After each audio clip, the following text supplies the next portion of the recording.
Okay, so my name is Rachel Carr. I teach at Cefn Forest Primary School. I've taught here for 14 years, and I've been part of the leadership team for 9 years. But I've only been working part-time the past 3 years, and I came back to work temporarily last year full-time. Because a teacher left unexpectedly, so I just kind of stepped in, and and that teacher was leading on Welsh as well, so I kind of stepped in and took over the role. So we looked at the school development plan and decided that, well, I saw that Welsh was a priority for us. You know, we really needed to raise standards of Welsh, and we were already going to be looking towards obtaining our Cymraeg Campus Bronze Award. So I thought that would be a really good leadership experience task. So my task was to raise standards of Welsh across the school, working towards obtaining the Cymraeg Campus Bronze Award, establishing a Crew Cymraeg, and just developing a really strong Welsh ethos within our school. So a little bit of context. So we are a school in Cefn Forest, which is in the Blackwood area of Caerphilly. We're a community first area. Our buildings are split over 2 sites, so there's a road in between. So I am the only senior leader in the foundation phase department, or what was, you know, historically the foundation phase department, and the other senior leaders are over in the junior building. So that can be quite tricky at times. Nearly all of our children are of white ethnic backgrounds. No children speak Welsh as a first language. We've got 11 full-time teachers and 4 part-time teachers in the school, and 33% of our children are entitled to free school meals. 30% of our children as well have additional learning needs. So that kind of gives you, I suppose, a little bit of a flavour, you know, for where we are as a school. So I decided, because Welsh had been identified as an area for development within our school development plan, I just took some of the targets that were in the development plan and just included them in the presentation. So we wanted to ensure that schemes were embedded and that they supported the new curriculum. We wanted staff to continue to attend training, relevant Welsh courses. We wanted to adjust our schemes of work and policies to reflect the changes in the curriculum. We knew that we needed to evaluate the impact of our current Welsh language opportunities and the strategies that we use in order to ensure we were meeting the requirements of the new curriculum. And we had been previously trying to obtain the Cymraeg Campus Award, but for reasons, you know, beyond our control, things kind of came up and we didn't really have anybody leading, so we never actually, you know, fulfilled you know, all of the targets. So we knew that that really needed to be ongoing. We knew that we needed to scrutinise books and we needed to listen to learners, and that was identified as an area. So we wanted the Cymraeg campus targets to be met, but we needed the support of a Crew Cymraeg, and that wasn't fully established as well. We also had 3 English teachers, so we needed to do an audit of teachers' skills and we needed to send them on the relevant training. And we really, whilst, you know, we did have Welsh within our school, it was in some classes you could see that they were more confident with using Welsh and it was celebrated more, and we just kind of had some inconsistencies throughout the school. So we really wanted to develop the ethos and make sure that we were you know, trying to show our position as a school in Wales. So I delivered some inset training to the staff in October. So that was all staff, that was teaching assistants included. We'd also invited the governors along as well. And I kind of sold the idea of Cymraeg campus to everybody. So I just basically said, you know, it was a simple objective, and there was a language charter, and it was to provide a clear framework that we could use to promote and increase the use of Welsh by children in a whole school context.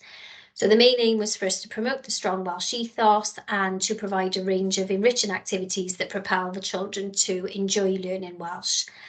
We wanted participation from every member of the school community. And I was very, you know, I suppose strong in saying to everybody, we need it to be done as a whole school, because if we only have pockets of Welsh, it becomes really difficult, and obviously children need the language to be able to make progress. So we needed a whole school approach. We needed everybody on board. We needed all the staff. We needed the pupils, their parents, the governors, and the wider community. And we wanted everybody to take ownership. So we developed a Crew Cymraeg straight afterwards, and they've been really instrumental in leading and driving the language charter forward.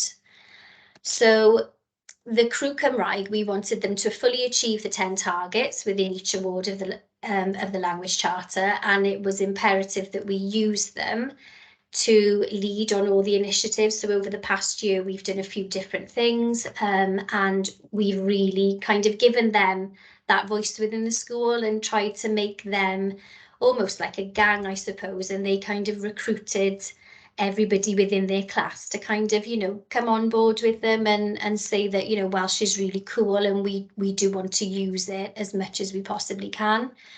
So the Crew Cymraeg consists of 2 members from each year group, and they meet in weekly to discuss the phrase of the week, rewards, resources, any feedback they've got from the school or within their own classes. We record videos together and we send them out on our class dojo. We gather evidence to use towards our verification. We're learning songs and games, and then they are trying to share them with other people within the school. And we're recording our meeting minutes and tracking our progress together. So we meet termly as well with our cluster Crew Cymraeg representatives to discuss our action plans. So some evidence then I gathered, there's some videos, I won't play those to you, but I can send them if you need me to. We did some questionnaires, we did a baseline of where we were at. We worked together with staff to, we've got a timetable, so we had some NQTs who were fluent Welsh speakers, so they kind of came on board as well and they helped out where they could. We tried to make sure that everybody had Welsh on display and that everybody was using areas within their classroom to promote the Welsh language. And then we kept evidence of all of the minutes from our meetings as well, so that when we go through for verification, we've got a whole bank of evidence, and we're showing that we identified where we started, and then we're going to be seeing, you know, where we're at and hopefully be ready to gain our award. So we had these 10 targets in order to gain the Bronze Cymraeg Campus Award, and we feel we've gathered enough evidence and we are ready. So I'm in the process now of arranging for somebody to come in and give us our award. So everybody's feeling really happy. We've just been through inspection as well, and whilst, you know, they said that they could see that we'd made progress towards using more Welsh, and for the children, you know, understanding Welsh, there was a lovely, you know, Welsh ethos within the school. It is one of our recommendations, so I just need to continue, you know, with the work. So overall, I would say personally, you know, I feel as though I developed because I knew what the successful outcome would look like at the end. I'd identified, you know, the steps going through the targets and identified the steps we needed to take in order to get there. And we, you know, we took those steps. So I felt really pleased, I suppose, with that. I made sure everybody was involved, so staff, children, parents, governors, each step of the way, and I tried to make sure that I was communicating well with them, and also offering incentives and trying to say to the staff, you know, let's have a competition, who can do the best Welsh display, how much Welsh could you get on a cross-curricular display. So we had healthy competitions, I suppose, between the staff, which was lovely. And I would keep in touch and give them regular updates and make sure all minutes were shared with staff. So we did an audit of any resources that staff needed, and time was allocated as well for making resources. Time was given to me for meeting with the Welsh cluster lead, with Sian Tanucci, EAS lead, And I spoke with SLT as well about, you know, a budget and giving myself an action plan as well for the year. I tried to be a really good role model, so I know, you know, showing passion and making sure that you're motivated and enthusiastic towards something is really important. So I tried to, you know, get all the staff on board with that by being a good role model. And then just, yeah, identifying that, you know, we have made progress, but we still have other areas, and certainly within our school development plan going forwards, there's more for us to focus on. So yeah, we're just going to continue to work with our links to raise the standards further. So overall, it was a really you know, purposeful task, and it was really useful, and I gained an awful lot from it. And hopefully the proof will be in the pudding when we can say that we've, you know, achieved our bronze award. So diolch yn fawr, thank you all for listening, and yeah, any questions